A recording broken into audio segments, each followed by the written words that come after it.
yes. What a cracking win on Thursday night football at the SCG. First win there since '09. Saints fans, welcome to Saints TV podcast. I'm over the moon. What a great long weekend. What a great way to start it. Thursday night at the SCG in slippery conditions and full of grunt, full of vim and vigor, and we get over the line. And I'm pretty pumped. I'm pretty pumped about it, to tell you, boys. The Bentley Social was going off, and I'm riding a high. So, firstly, Jakey, how are you, mate?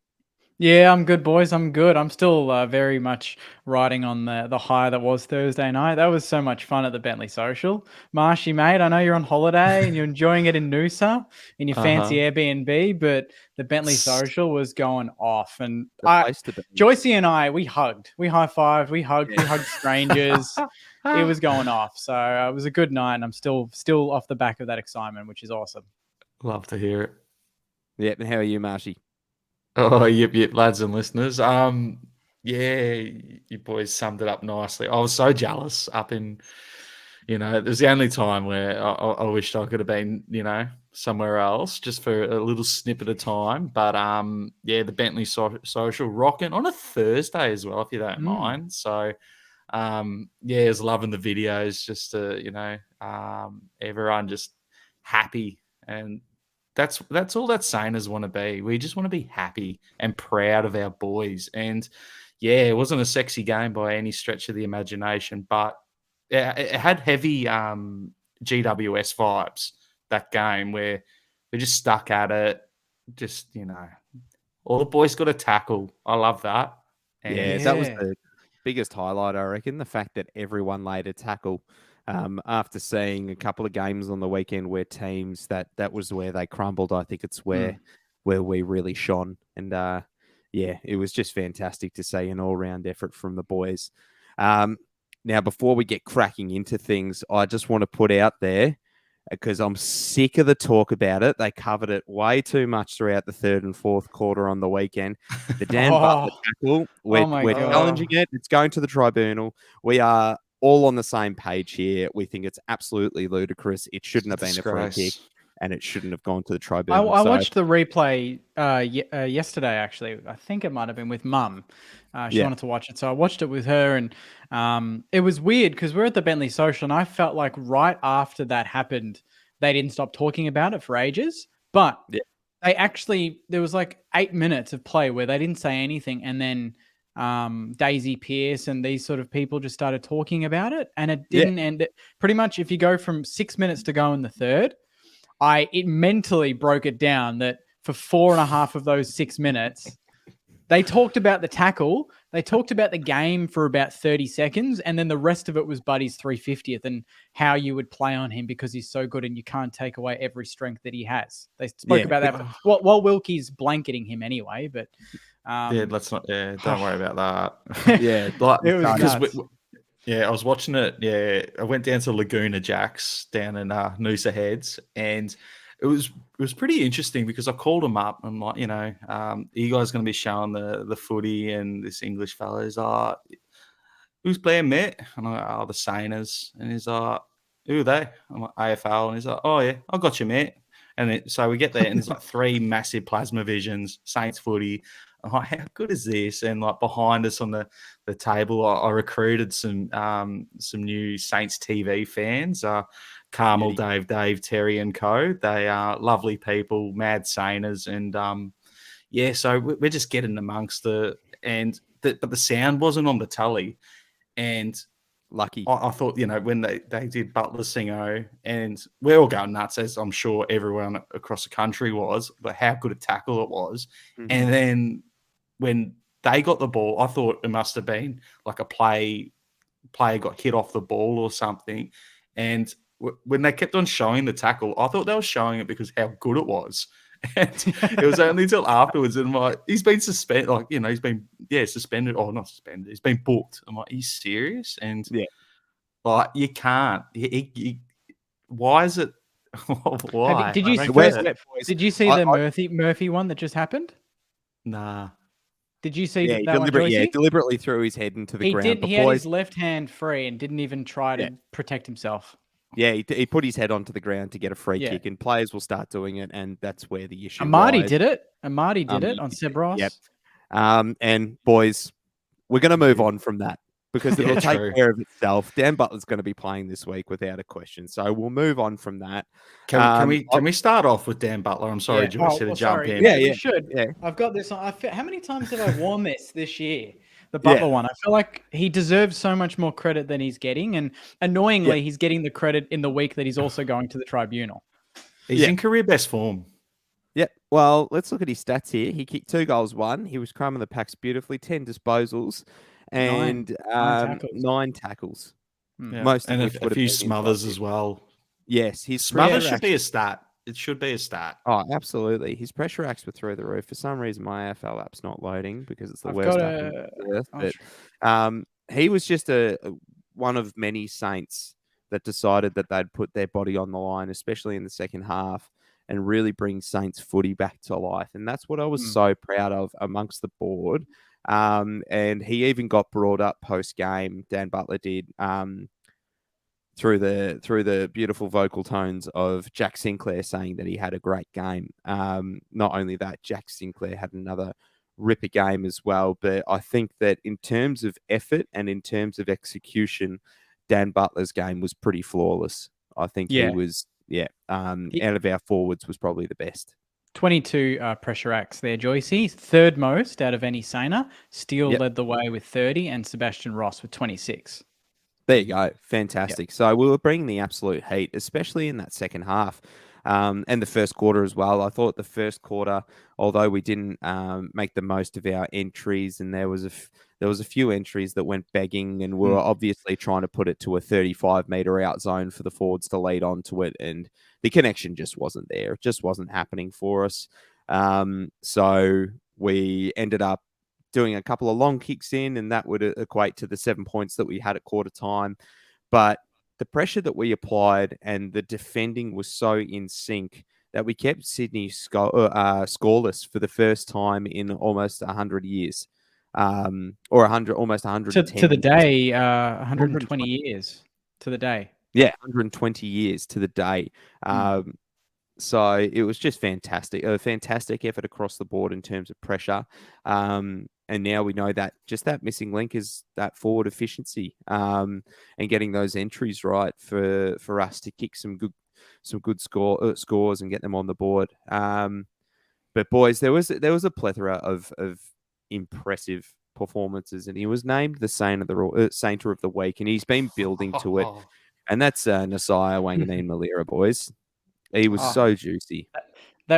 He kicked it off with that passage we saw at the social, Joycey, on the boundary. I posted the reel the other day, but the way he kept that in and then hit, I think it was Mitch Owens on the lead under pressure. Oh yeah, that set the tone. I'm like, wow, like he's on. Yeah, absolutely. So he's ended the game with 9 marks, 2 tackles, 30 disposals, a goal, which was just that was the biggest step. Yeah, is that he went back and he slotted it. That was his first set shot that he sunk. He's had a few chances, but so nice. But he flushed it, yeah. He absolutely juiced it. It was so delicious. So it ends up with 77% disposal efficiency coming out of halfback under high pressure on a ground like the SCG. That's phenomenal. That is a best on ground performance for him. So well done. First time he's the Sainer of the Week, I believe. And yeah, deservedly so. Also had 7 contested possessions in that, which just shows he's not scared to go hard at the footy when he needs to. And I think that's where he's going to be the Brad Hill 2.0, just the advance, the update, the beta. He's just going to be so nice when Bradley Hill's legs finally run out, that he's just going to be the man that's going to take over that wing position. And he's got height that a lot of people don't notice. You know, he's actually quite a tall fella. You know, he's not your typical winger halfback flanker. He's a lot taller than Sinks. He's taller than Hilly. He's got that extra reach that I think adds that extra layer of unpredictability about him, because he can go up in the air. We've seen him take some very nice marks. Yeah, he's got those beautiful long limbs, doesn't he? It's a bit like Winmar. You know, Winmar had those beautiful long arms and he'd reach out and take some beautiful grabs. So, yeah, correct. Absolutely correct. boys, Mitch Owens back in. What a huge difference to the team having him in.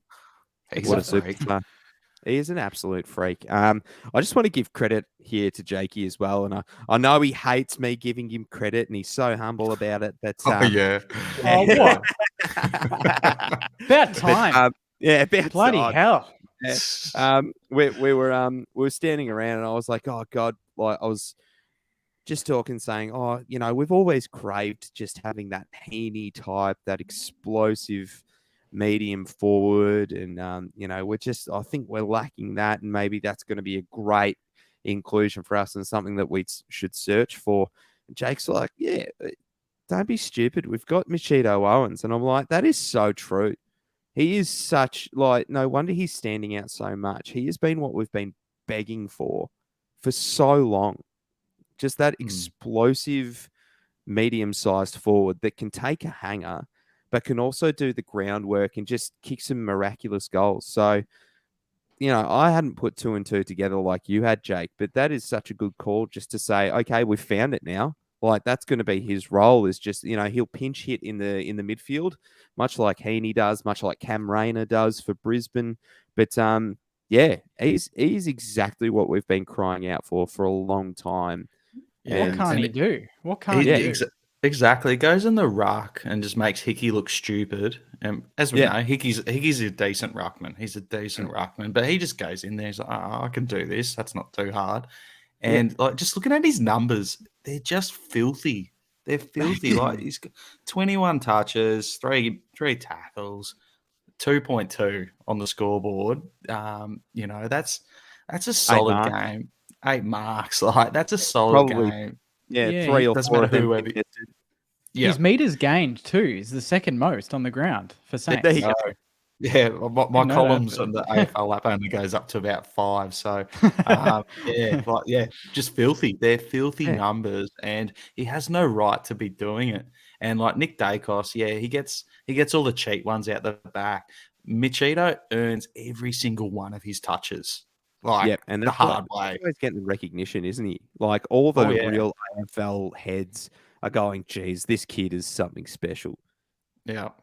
Yeah. So 100%. he was. Is he getting Rising Star? Oh, is he getting it? Close. Oh, he's getting so there. Close.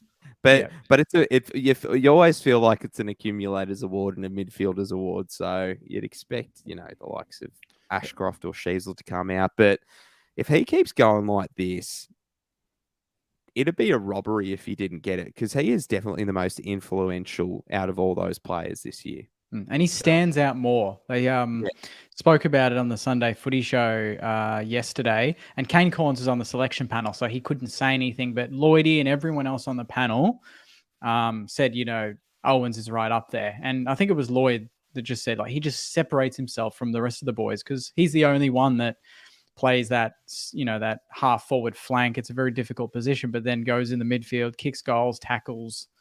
Like he can do it all. This might be one for the homework book, but has there ever been a rising star that's won it in their second year?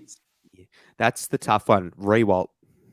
Yeah, right. Oh, did Brew get it in his second year? Yeah, got it in his second year. He debuted in 2001 and got rising star in 2002. Who got it in one? Was that Cozzy? Cozzy got it. Okay. Yeah. Cool.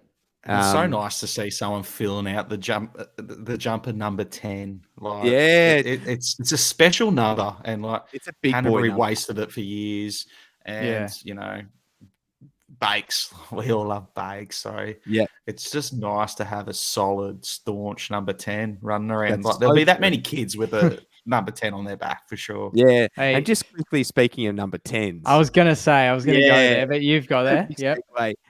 Eric Banner, our good friend who was on the podcast with us a couple of weeks ago, goes down the slide dressed as Carl Ditterich. Take a bow.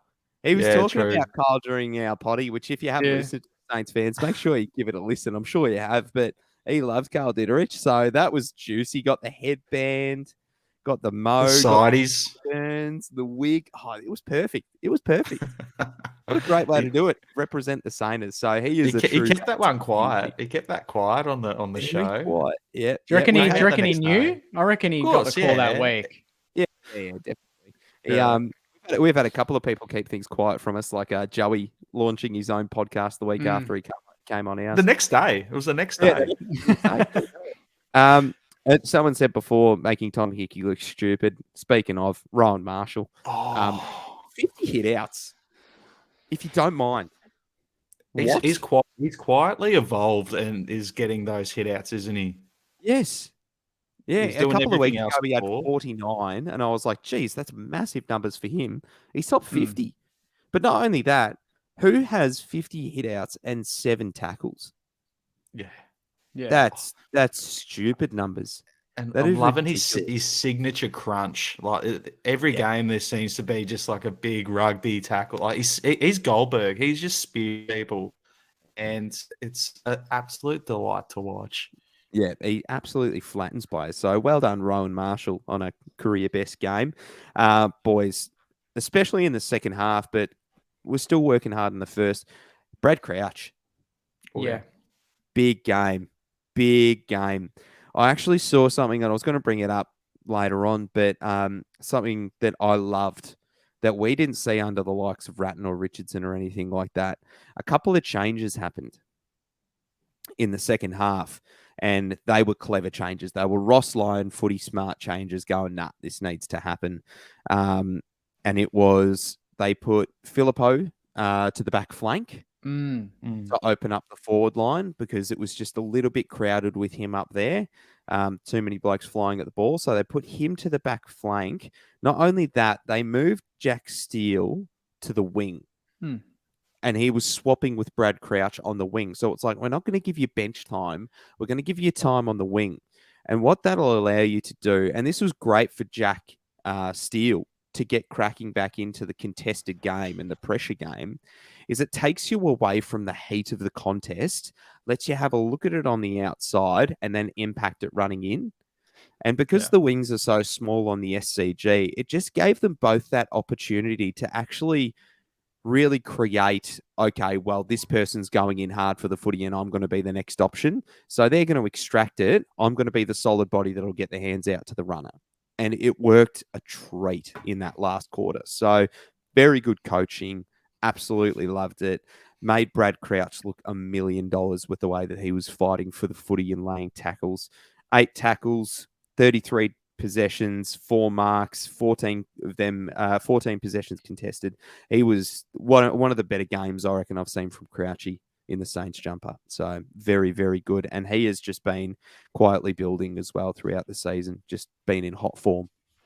Yep. Can I bring up one guy that I thought on the night he lifted, but I didn't realize that he lifted to this level. But I thought Seb Ross had a really good night.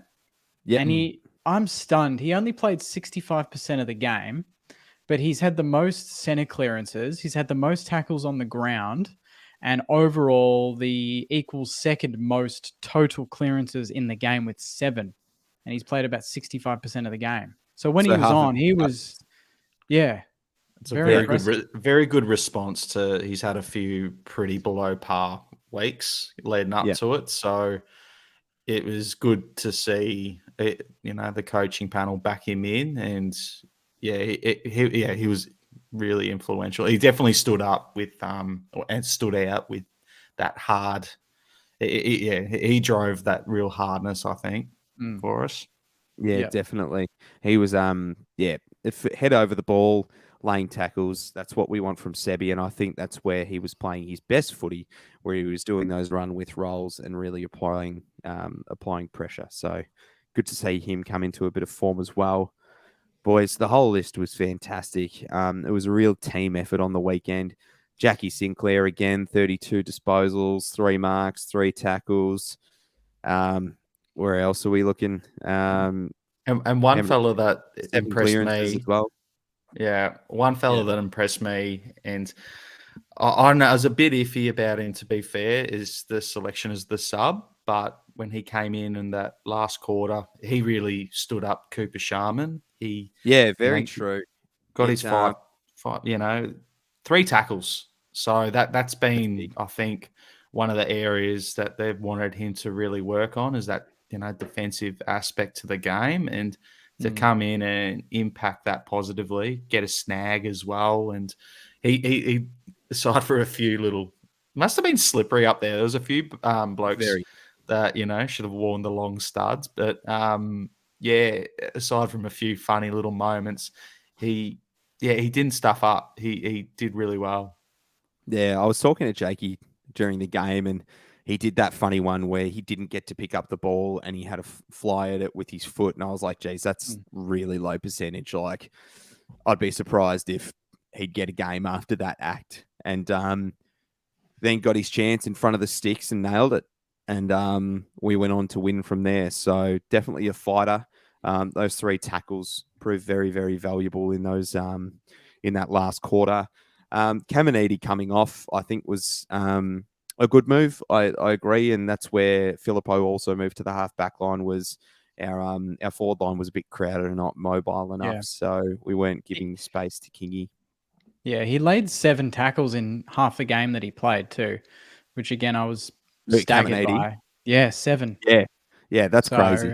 That's nuts. All of our forwards laid 3 or more. So obviously 99 for the game. That's the most in any game this year. I checked. Yep. And I think only Port Adelaide have done it where they've had every player have a lay a tackle. So, and they've won 10 in a row. So pressure wins games, and we brought it, which was awesome. Yeah, that's fantastic. That's great numbers, and that's what Ross Lyon's really keen on, is everyone laying that pressure and laying those tackles. What was disappointing is that we didn't get more holding the ball free kicks. I think the umpires had made a decision in the first half of the round to put away the whistle and then bring it out in the second half of the round. And Essendon ended up getting 32 free kicks. 10 of them or 12 of them were probably holding the ball free kicks, and they laid 33 less tackles. There was 99 tackles for the game, and we laid 99 tackles for just a team and didn't get it on the board. Yeah, just us. And didn't get the free kicks that we should have got. So that brings up a good point at times. It brings up a good point though, that we didn't get frustrated that we weren't getting that sort of I guess reward for effort, because you can put your heads. You've seen it before where you just get frustrated, like, why the hell am I tackling if the umps aren't even paying this? It's bullshit. We just kept going at it. You know what I mean? Getting reported. You're getting reported. Or you're getting reported. But again, it still didn't stop us. Like, I think if a minute later Butler goes to lay a nice tackle anyway, it didn't put him down. He kicked a goal late in that quarter, and that was crunch time for us. And he finished the game out really well. So nothing affected us, which was really good. We just really put the heads down, said, we're here to win, and nothing's going to stop us. Not Buddy, not the crowd, not the umpiring, nothing. And well said. And definitely. Jimmy Webster, I thought he played he's been a bit quiet, and I know you were sort of gunning for him, Joycey, but I thought he had a very solid game down back, and their smalls were pretty much not sided. Yeah. And Stocker just did what he does. They had that second quarter. Yeah. It was impressive. I agree. They had that second quarter where they really got away from him, and then Jimmy Webster and the boys really honed down on him in that second half and really took control. 79% disposal efficiency from 19 disposals. Very good. I agree. He had a ripper game. Yeah, that's the Jimmy Webster we know and love. And Silky Wilkie. Also, just I was going to say, he's amazing. Just Mr. Australian Reliable captain. He's All-Australian captain. I'm calling Australian captain. Yeah. Not Darcy Moore. Not Toby Green. Fucking Darcy Moore. Nah. Silky Wilkie. Nah. Silky Wilkie is the All-Australian captain. He has been absolutely phenomenal and just added another scalp to his plateau. Buddy Franklin ruined the party. Had 23 disposals of his own. 8 marks, 2 tackles. Just he's a superstar. He is an absolute superstar. 83% disposal efficiency. I love him. I'm close to getting the 44 back on my back. He's just that good. It's not even a surprise anymore. Nah, it's not. You just expect it from him. Boys, I want to hear your opinions on Marcus Windhager for the game. So first full game back in, and we all said that it was his defensive running that was the issue. How did we say throughout the game? I think I thought he was okay. I don't think he played poorly. He definitely seems like he looked like a player that hasn't played AFL for a little while, and Yeah. it took him a while to get up to speed with things because he put himself in a lot of good positions early in the piece, but just for whatever reason couldn't get on the end of it. But worked himself into the game quite nicely, and had a few important moments. That was it a goal before half time where he kept the ball in from going out, and then Ronnie Burns sends it in. It was a real scraggy goal, but Yeah. I think Windhager had a big say, and he just put his body out there. He's like, I'm a big lad, and just kept the Swans away from it, and then we were able to sort of break free. But I thought it was good. Yeah, what do you reckon, Jakey? Yeah, hard to gauge. Difficult game to come into. It wasn't the cleanest. It's pretty dewy. But if you look, like, overall, I thought like there was a couple of nice pieces of play in the middle of the ground. He's taken the ball off the deck, handballed it over a player to Steele, who pumped it in 50, and we kicked a goal from it. So there's little things he did. Yeah. 15 touches. He played 80% game time. 3 clearances, 4 marks, 4 tackles. They're pretty solid numbers. Each category you just say, yep, that's a good start. Well, let's build on that, That's not right. bad. I think we're getting a little bit we've been not spoiled's not the right word, but when you've got at the end of the day, Windhager is a second-year player because you're looking at what Owens and Nasai are currently doing. Our expectations are a little bit more lofty than what they should be with the younger fellas. But on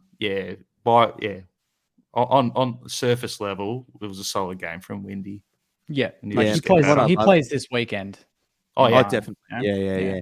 And what I loved as well is that Lenny Hayes was home with the flu, so he called in. He was watching the game. He's on the phone. He was on the phone to the coach's box, and he was like, "Get Windhager onto Chad Warner right away."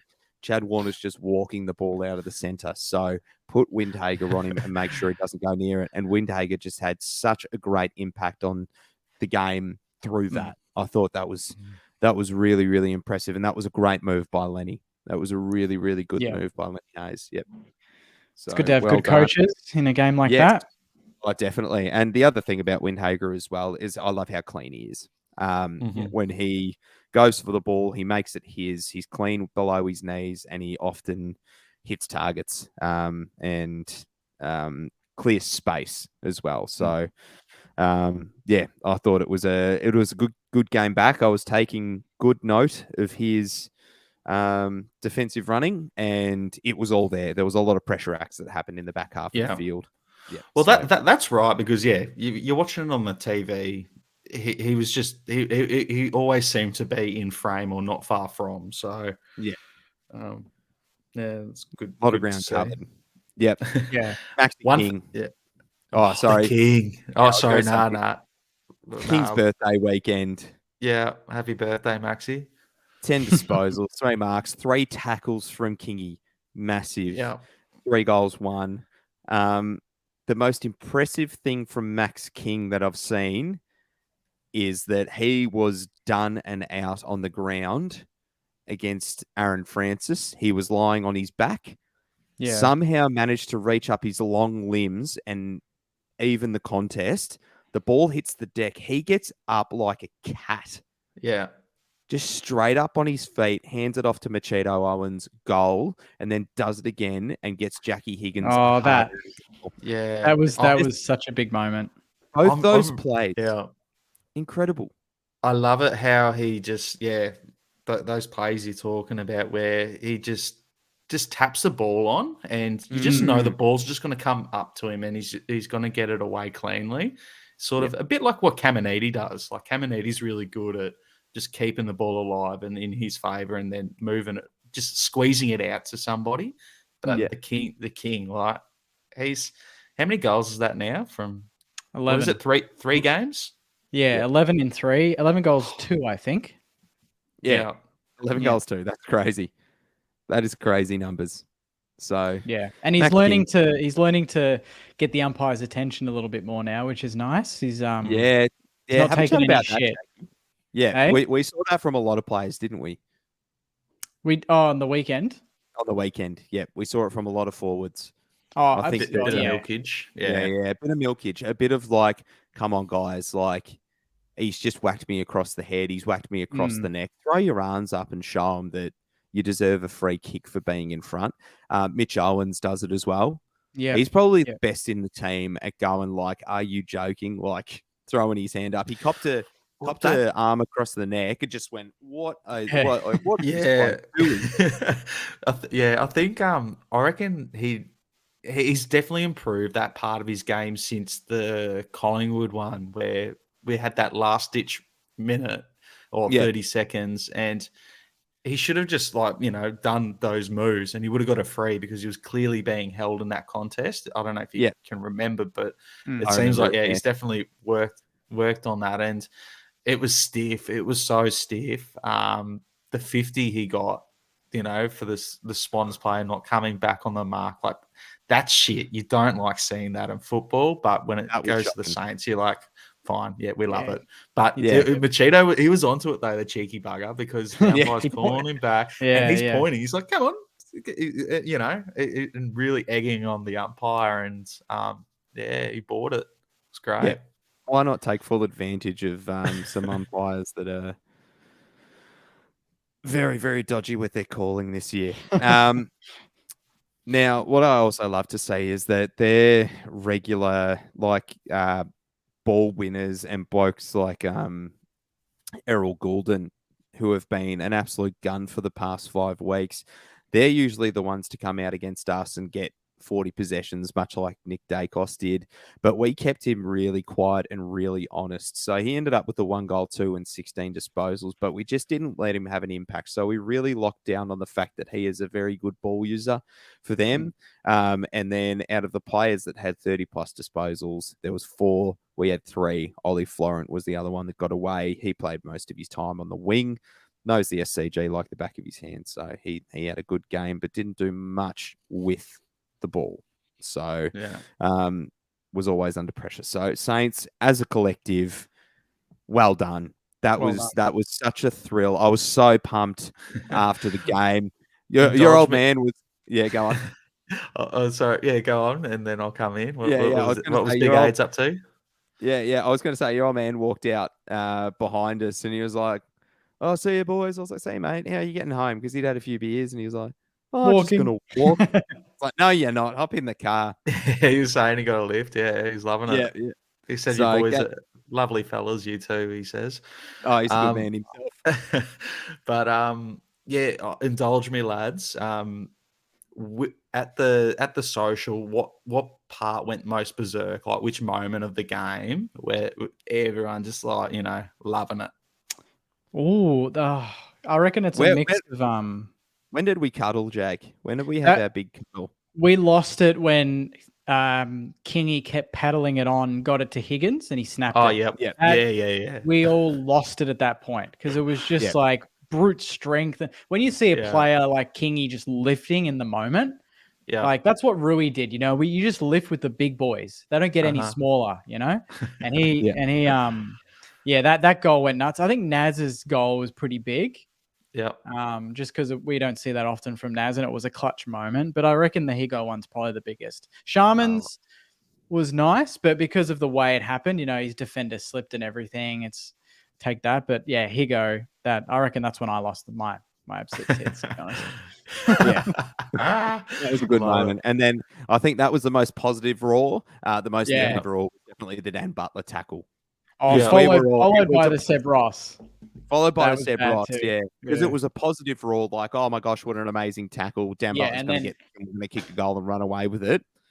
That stupid action. And then everyone's just going absolutely ballistic, going, nah, this isn't right. This is shocking.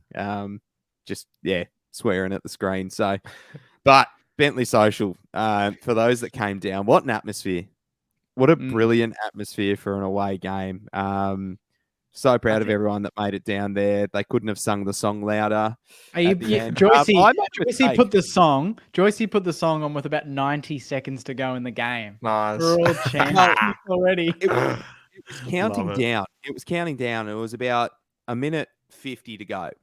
Yeah. And then, maybe a little bit more. I was like, I'm going to go to the iPad and just get the Saints theme song queued up and get it ready.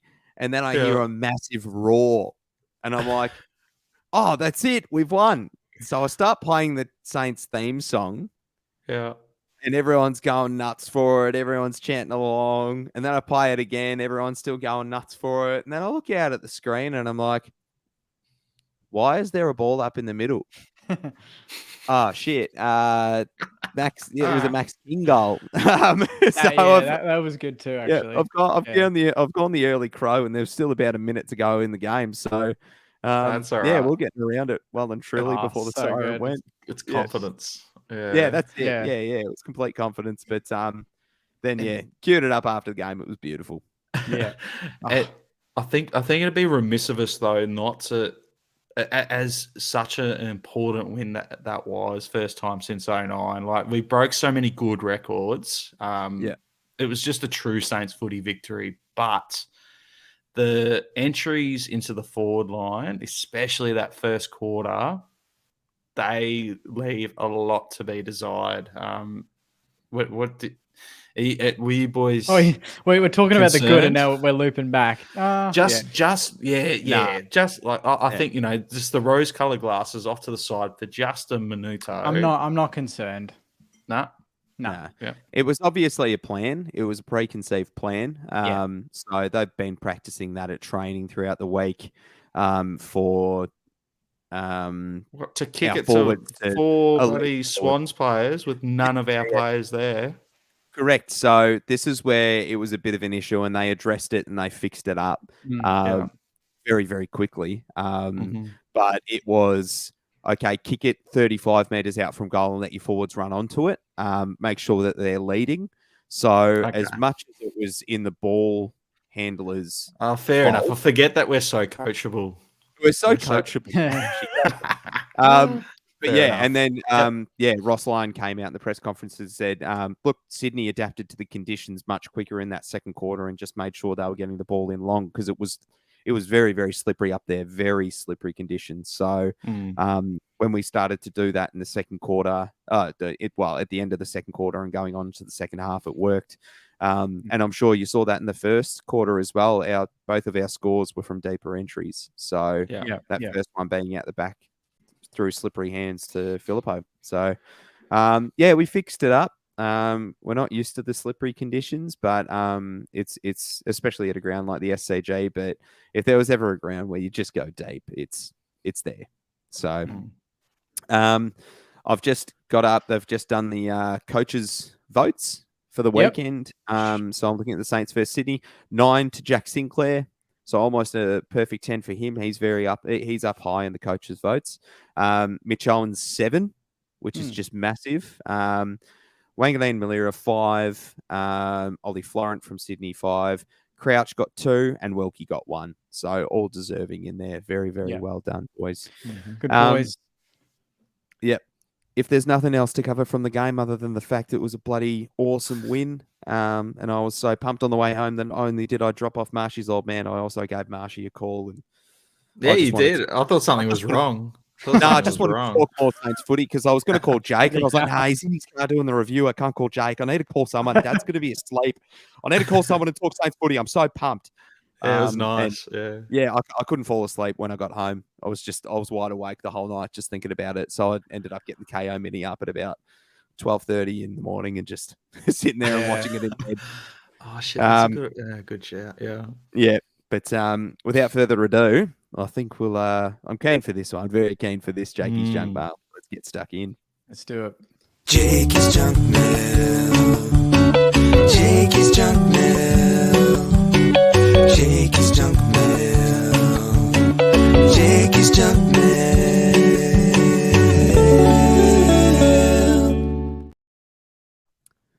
Without further ado, Jakey's Junk Mail, brought to you by the Bentley Social. Love it. Oh, can I also say Bentley Social on Thursday night are 2-for-1 cocktails? Yes, every week. Yep, so get down. Yeah. All right. This one's from Lewis. If you were doing a 2021 redraft today, where would Nasiah and Owens go? I can't remember who was pick one. In Dacos. 2020, Dacos 21. was Yeah, it was Dacos. Horn Francis. Was he pick Oh, one? yeah. Yeah. Possibly, yeah. Yeah. So I reckon it goes probably Dacos, Horn Francis, Owens. I'd put in there. And then I'd need to have the list up with me, but I think that Owens and Nasiah would be top 10. Yeah, you'd think so, wouldn't you? Yeah.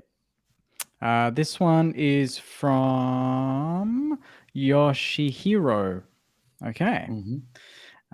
It was a good win on Thursday. Watching outside Australia, I was disgusted with the Channel 7 commentators discussing Butler's tackle too long. What were the reactions at the disco? Why don't commentators in general talk nicely about St Kilda? Got a lot of similar ones this week. I think we can add Daisy Pearce to the list of people that just don't like St Kilda.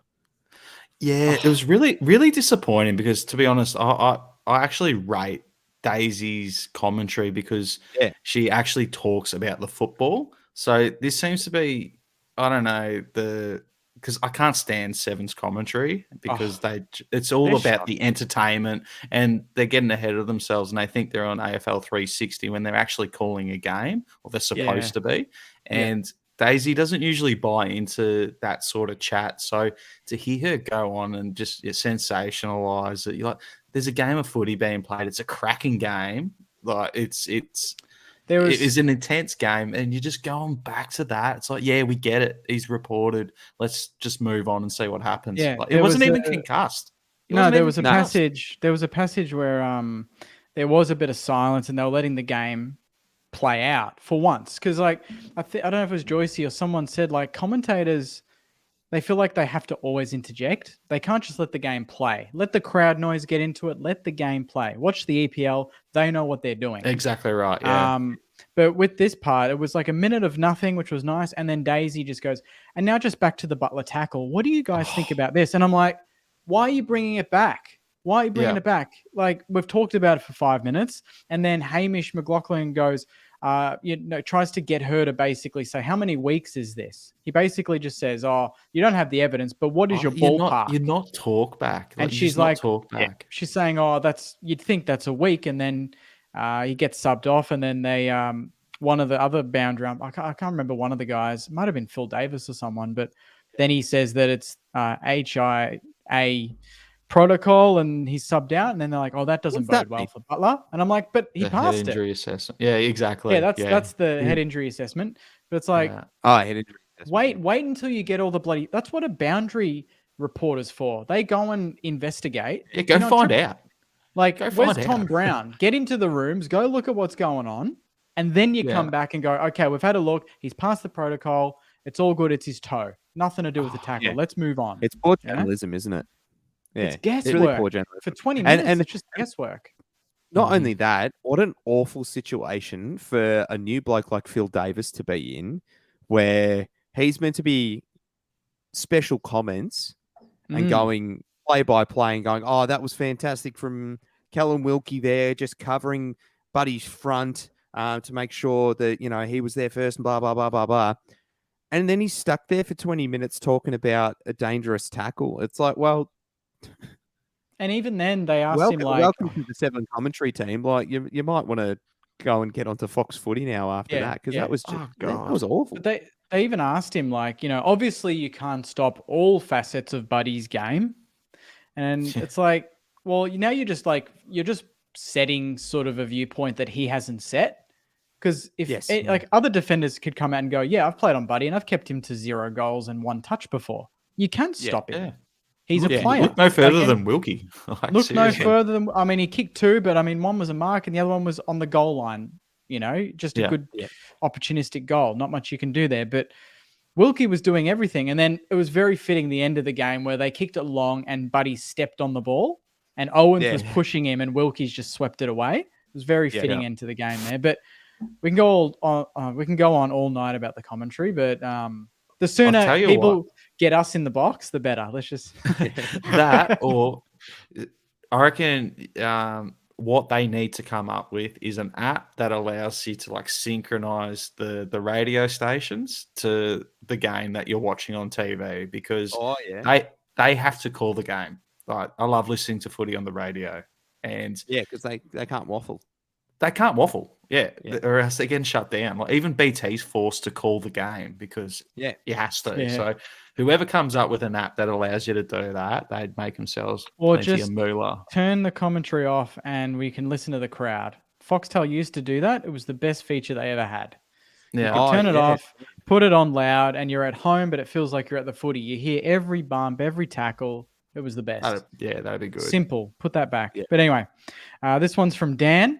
Who do you boys think will be our third tall forward for the rest of the season? Seems to be Kamanides to lose, but with him being subbed off last week and Membry not setting the world on fire in the VFL, it may look like Sharman has a great chance to take that position. What do you boys think? I think Ross is making Membry work for it. Yes, I agree. Yeah, Definitely. I think there's some facets of his game where Ross has gone, well, if you want to be the number one man in our centre half forward line, I need you to do this, this, this, and this, because you're not 198 centimetres tall. So they're probably asking more of him than he has been asked previously. He was definitely one of Ratton's favourites and had license to do what he wanted to do. But unfortunately, under Ross Lyon, that's not one of those things. You need to tick off A, B, and C first before you can do anything that you're. I think it just bordered naturally talented at. I reckon it's a bit more cut and dry than that. He's just not fit enough at the moment. He's had a horrendous preseason. He's got no backing from that, and previously he was a very fit player, so he'd be frustrated with where he's at the minute. And I think, once he does reach that fitness that they're looking for, I reckon he's a lock. He's a lock. Yeah, spot on. I agree. This one is from Evan. It's an interesting one. I feel like we're all going to have very clear answers here, but he's asking, if someone offered to trade a star player like the Bont for Mitchie and Naz, would you make the trade? No, I wouldn't. No way. No. We've already Mitch got Jones someone. is going to be better than the Bont. Filippo is going to be the Bont 2.0 anyway. We've got it. That's it. So just who is he? He's the Bont and Fife. Was that who he said he? He said he was a high. He was the Bont and Fife. He's a hybrid. Fife and Pelly. Fife and Pelly. Fife Pelly. Yeah. Noah's asking just plainly thoughts on our midfield. I thought they lifted. Thought they were much better. Yeah, there was much more effort than there has been over the past 5 weeks, I'd say, in terms of ground ball gets. Steele showed he's more confident now with his shoulder. He did one passage, very first passage of the third quarter where we kicked a goal. Dan Butler got one out the back from a little Maxi King left foot snap, which was juicy. He reached up, I'm pretty sure, with the shoulder where he did the collarbone. He's not wearing any strapping anymore. That's all gone. The strapping's gone from the shoulders. He reached up when he was on the ground and ripped the ball out of the Sydney players' hands, which put us to advantage because we got the ground ball and ran away with it. So, I think that showed tremendous improvement from the past few weeks. I think our ground ball was much better. Yep. This one's from Jack. Not a question, but he just wants to acknowledge the merch department this year is so far ahead of merchandise than any other club at the moment. Really outdid themselves this year. Hope it follows next year. Yeah, I'm broke. I know, especially the new stuff they just launched last week. Bloody hell! Disgusting. I just got this, and you're already going to drop another $120 down. It's like, come on. Just those rugby tops. They're so sexy with the white collar and the I'm such a sucker for rugby tops. Like, it's mint. It's mint. I can only get one though. I'm only getting one. Yeah. Still getting one. Like, I'm disallowed now. Look, if I'm banned. I'm so banned. If anyone from St Kilda's listening, look, just throw some our way. We're going to model it. We pump you up every week. Yeah. So, give us a throw top, some. Yeah, please. That's it. Yeah. What else we got here? Apart from merch. Marlon's to bring- asking. Sorry, Yep, but they need that's to right. bring out to complete it. They need to bring out the headbands. The You know, spider headbands. like the spider ones, but all clubs did them for a while in the 90s. And it's just a sick little headband. It's got the old Saint mascot, Saints. Like that is tight. I would get around that so hard. Imagine seeing all of aisle 29 in them.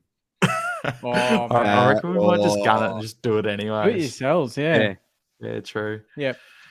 This is from Sarah. Wondering if you boys have had a crack on the Saints website on naming your all-time backline. If so, what 6 would you pick? Yeah, I did. God, I That's a did. tough one. Yeah. Oh, you did? Who'd you pick, boys? I haven't done it yet. Barks, Spud. I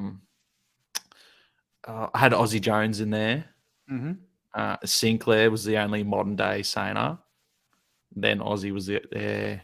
I think I went Spud, Trevor Barker, Sinclair, Maxie Hudson. Yeah, Hodgson for sure. I went Verdon Howe. Yeah, Verdon Howe, Brownlow even though medalist. obviously I wasn't there for it, but the man's won a Brownlow, so you got to get him in there. Verdon Howe and Neil Roberts as well, because my grandpa. Yeah, Cowboy. Yeah, that's Cowboy good. in there. Yeah, I haven't done mine yet. I'll have a go, but those are pretty No, close. not Cowboy Neil. Not Cowboy Neil. Neil Roberts. Was he not Neil the Roberts Cowboy? was a left footer. Who was the Cowboy? Oh, this is really Kevin Neal. poor. This is poor. Kevin Neal was Cowboy Neil, wasn't he? Yeah. Neil Roberts was a left footer, much like the likes of a Del Santo that used to play centre half back. Yeah, okay. Yeah. Grandpa always used to rave and say, "Best left footer I've ever seen in my life," and There you so go. silky for the day. So I went with him. Yep. No, very nice. This one's from Raz. Windy's boots, yes or no? I think they talked about it, and was it Owens brought it up? He questioned it a little bit. It was pretty funny. Black boots. The black. I love the black boots. They look very good. Sorry, boys. Who graced Moorabbin with the black boots in the preseason and got a compliment from Max King saying, "Geez, I need to get me a pair of them." I'll interrupt. It was your boy, right? So was that before or after your huge torp? That was pre-torp. Pre-torp. He's not saying a post-torp, is he? I offered them to him post-torp, and he said, "Mate, they wouldn't fit on my fingers." But look, what's the deal? Oh, going with the black boots. What do you reckon of that, mate? Wasn't until about 2004 that white boots were a thing. Like Dermy used to wear them, but he was the only bloke that wore them. So bring them back. Yeah.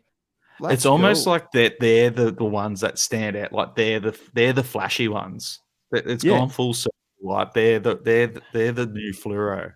Yeah, to me they're just the good footy boots. They're the traditionals. I've got black ones. I don't mind.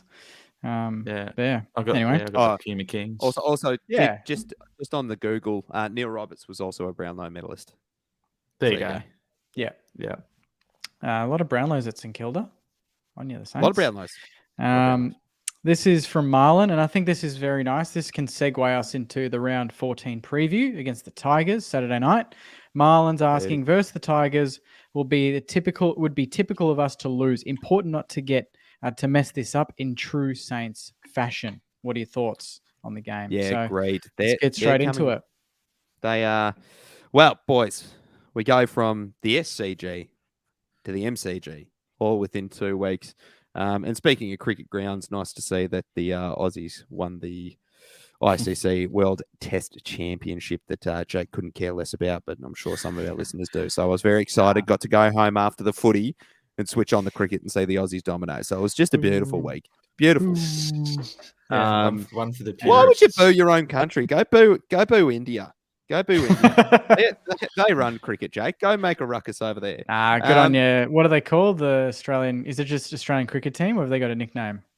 No, I don't think they got a nickname. Oh, good. I thought maybe that was a silly question. Really? No. The crickets. The Kookaburras. The Kookaburras? Kookaburras. I don't know. No, that'd be a big sponsorship, wouldn't it? Oh, isn't the Kookaburra the actual cricket bat? Yeah. Yeah, That's and Cricket, the brand, yeah. cricket ball. ball that they See, I know use. Yeah. stuff. I know things. Well done. All Good on right, you, moving mate. on. Moving on. Back to Moving the on from the SCG important to the topic. MCG. Yeah. Richmond coming up We love Saturday the night. G. Prime time. Yeah, it's our first look at the G this year. First Nah, look. Essendon. No, Es- sorry. Essendon. Oh, Essendon, of course, the 150th. How could I forget? But yeah, Richmond are in hot form at the moment. They had a very, very telling win over Freo on the weekend over in Perth. So a good win. Nearly but choked, it was but nearly choked. So it was a tolling game for them. They had to try Mm. their heart out to beat Freo, who we came out in round one and spanked. So I don't think it's an issue. Who was worrying about it? Who was the it's question? Cochin's 300th, isn't it? Even more reason to win. And Yeah. they've also Like, got we're some other distractions that we don't need to talk about because that's not our place. Oh but yeah, play on. we'll see Yeah. how that pans out. But They're going through some adversity this week, and not Yeah. only that, our heart goes out to Bashahuli, and we hope he's okay. He was involved in a car accident, Oh, really? and he's been hospitalised. Looks like broken pelvis and a couple other injuries. So, Oof. we're all wishing him the best, and I'm sure that they'll say a few words about that before the game on Saturday night. And I expect us all to give him a good cheer because he's one of the few players in the AFL that's very well respected on field and off field. But moving on from that, it's a game that's set up for us to continue on the roll that we came off of in the second half of the SCG. Yeah. And we couldn't have two more different grounds. We're going from the SCG to the MCG. So we've got space to move now, which is delicious. I love it. We've got more open forward line now, which is great. They can't flood like they would at Marvel or the SCG. So I think I'm going into this game quietly confident that we'll be able to knock off a Richmond team that's been a little bit shaky throughout the year. Yeah. I mean, who did they beat before? They beat GWS away.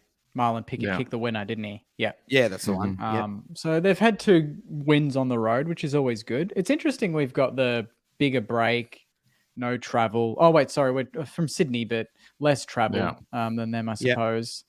And then they've got the week to turn around after grinding it out. So you'd think we'd have slightly fresher legs. You would have hoped. Yeah, the odds are in our favour. Yeah, they are. Back us at the G, I can't think of a game, I guess, in the last couple of years where we've been completely outdone at the G from start to finish. Yeah.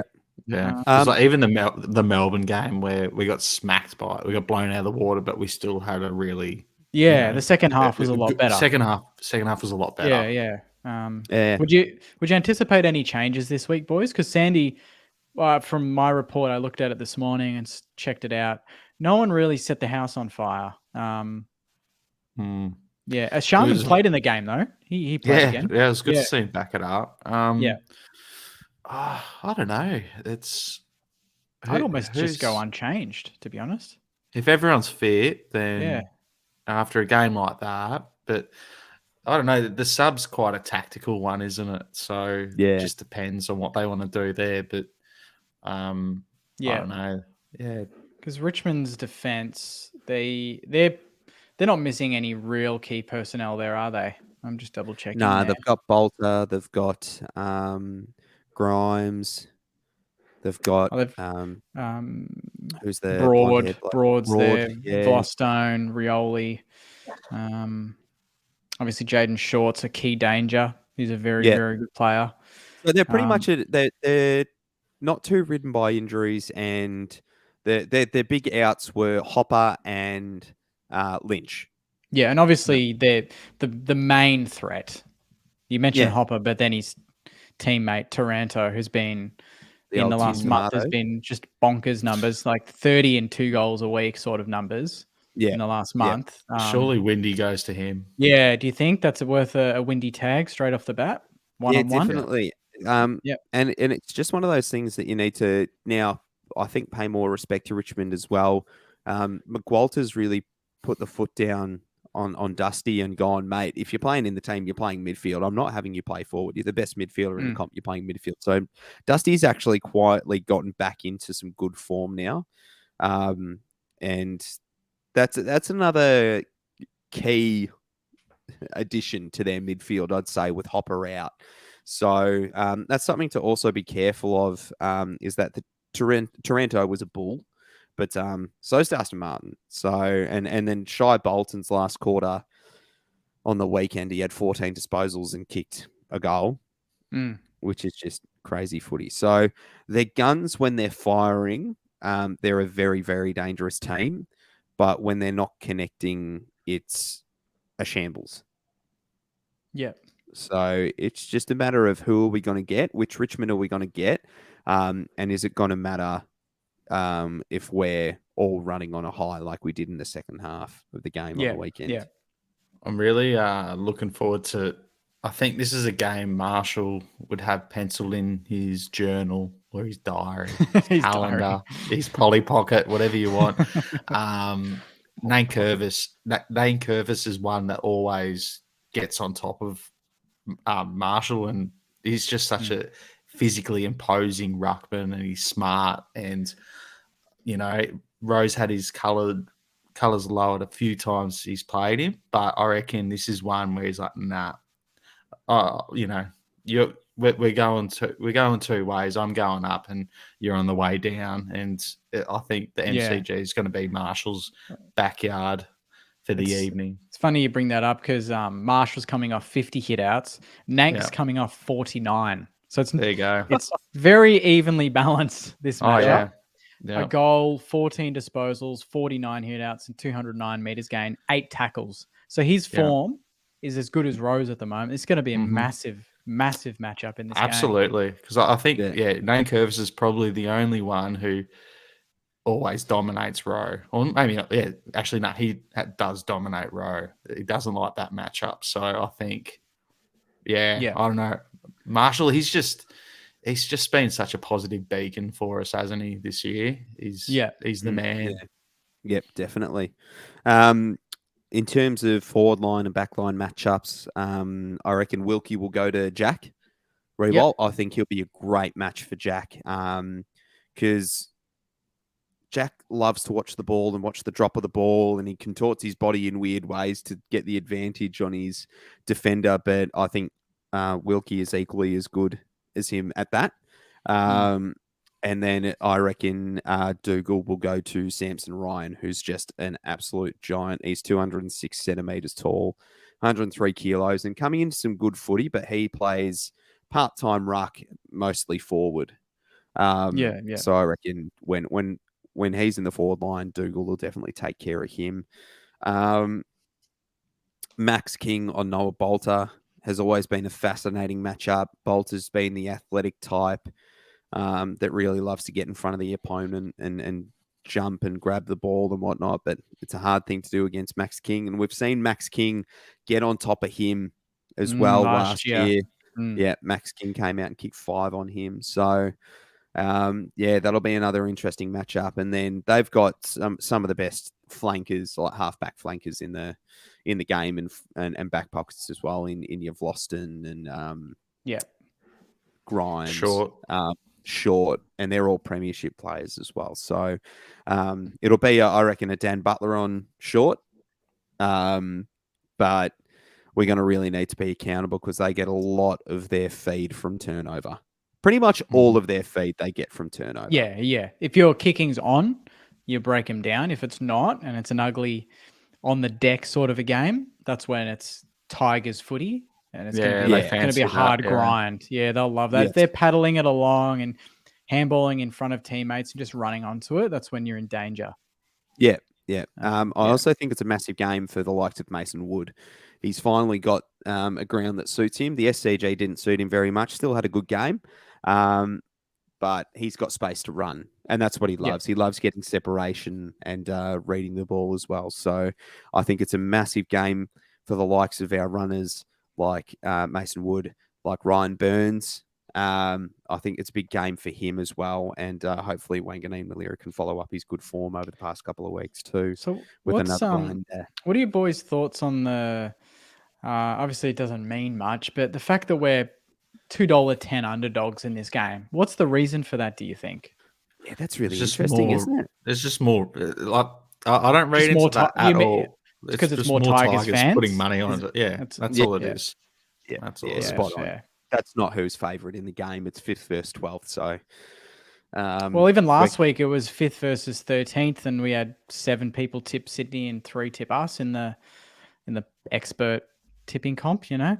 yeah, there you go. Yeah. But I guess So it's we don't buddy mind and that. away from home. So And it's Cochin's 100th at the G. So we don't mind it. We don't mind going in underdogs.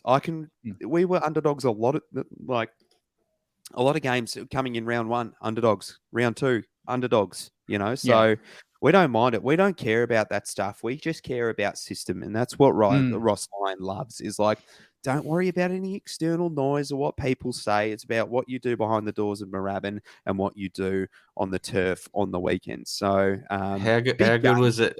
How good was it having Callum Wilkie come out and bring back Saints footy, the vernacular? It's finally been, and they delivered. They delivered Yeah. Saints footy, but it was just, I don't know. I just got like, I don't know, I got tingles because we talk about Saints footy all the time, but to actually hear it from outside the bubble, can we do like print them like the Ted Lasso Believe poster and just Saints put footy, Saints they footy just on tap and it and they run out. They just touch it or rip it up into pieces, put it in your sock and play during the game with it. That'd be epic. Someone did that at the Essendon Carlton game. A Carlton supporter had the Ted Lasso Believe.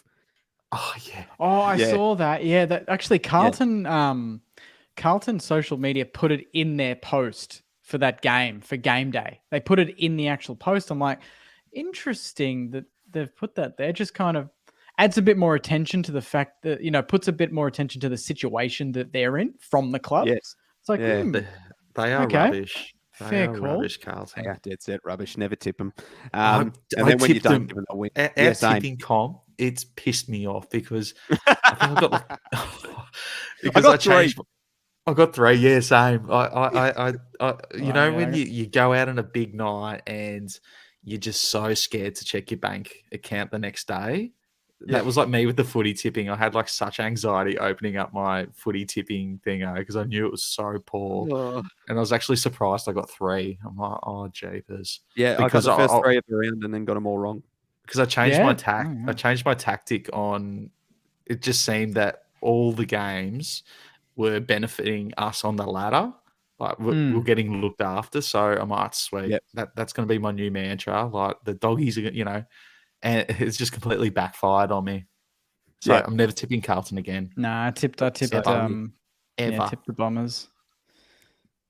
Yeah. Oh, Jesus. Anyway. It's not looking good, is it? All right. Well, I was going to say this week is of the utmost importance to us that we do get the win on the board, because it gives us a chance to actually crack into the top 4. So I've looked at the next few weeks leading up to the Brisbane match, right? So Brisbane lost to Hawthorn, as have we in the past 2 weeks, right? So we lose to Hawthorn, they lose to Hawthorn, we win against Sydney. They play Sydney next week at the Gabba.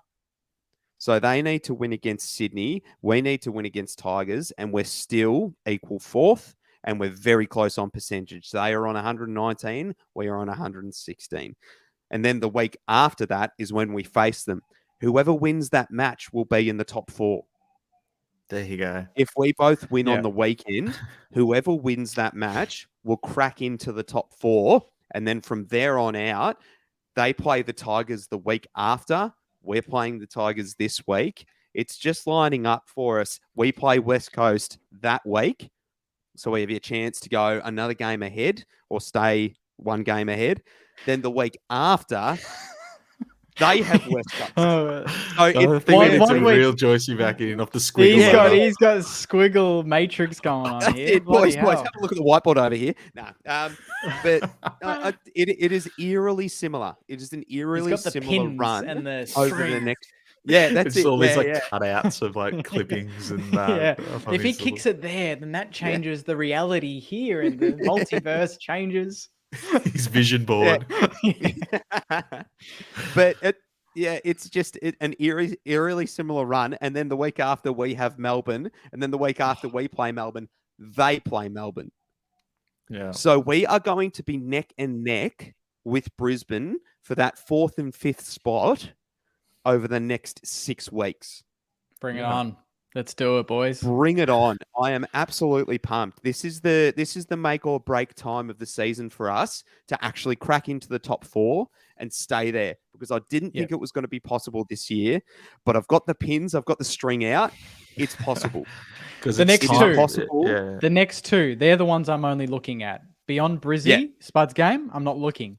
Get the next two that's done. fine. That's fine, and I agree. We're believing. We're believing. Yes, Because that's I it. want this game to be a circuit breaker in more ways than one, in that it gets us back onto that back-to-back wins, because we've been win, loss, or whatever for a while now. So this is time for us to put our big boy pants on. Yeah, get on a roll now. This is what the good teams do. They put that 4 or 5 week, like what Joycey said, that big 6 to 5 week period. Get that going. Get 5 or even all wins. That'd be amazing. And yeah, you're a big chance. Yeah. So I year. reckon we're on. We've got to do it. All right, Saints fans. Without further ado, has Marshy got a little minute? Okay, a minute. Yeah. All right. Let's get Here it. we go. Let's do it. Go. Yeah. Hit it, Jay. Marshy's minute. Marshy's minute. Marshy's minute. Marshy's minute.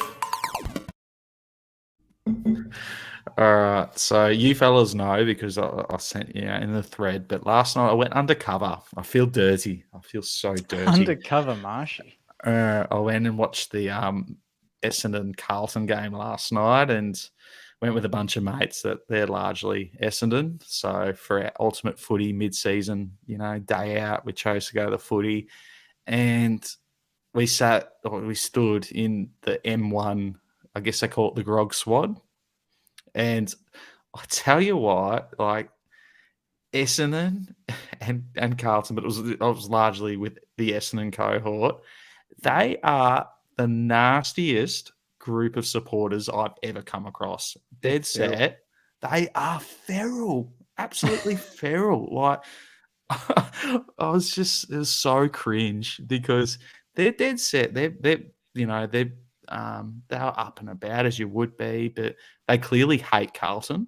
So, and we're standing behind the Carlton cheer squad, or the Carlton goals, and it would have sucked to have been a Carlton supporter. But they're like whipping out like all they're just, there's no originality. They're just pinching all the number one hits of the soccer chants, and the soccer chants, a lot of the time they can be quite witty, but sometimes they're just downright vulgar. And like the obscenities, the absolute like chorus projected obscenities, mate, all I'm saying is that we do it a lot better in aisle 29, and I think Saints in general, because you would not want your kids anywhere near that filth, and that's why Essendon don't win finals. That's why because they are the most toxic supporters going out. I'm sorry for any. I don't think any Essendon supporters would be listening to this, but my eyes were opened. And there's punch-ons, like there was punch-ons. Yep. I actually got that on footage. The bloke who was punching on as he was leaving, because I was filming this rabble at the M1 because I couldn't believe it. But yeah, and I got all the coppers ran past, and then they come back with this fella. So yeah, Essendon, shame, because they're gross. They're gross. It's just But, so much negative energy. Oh man, and they're up, they're winning. So put your energies into getting behind. Like they spent more time just going for Carlton than going for the ball. It's gonna be a long week for the Blues. They got the Suns at the G on Sunday. That's a geez, you want to lift there. But anyway, this isn't about Carlton. This is about the Sainers. That's right. Sainters.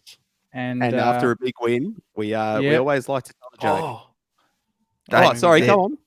Sorry, but the boys lifted. They were very passionate about this. This rendition, I liked it.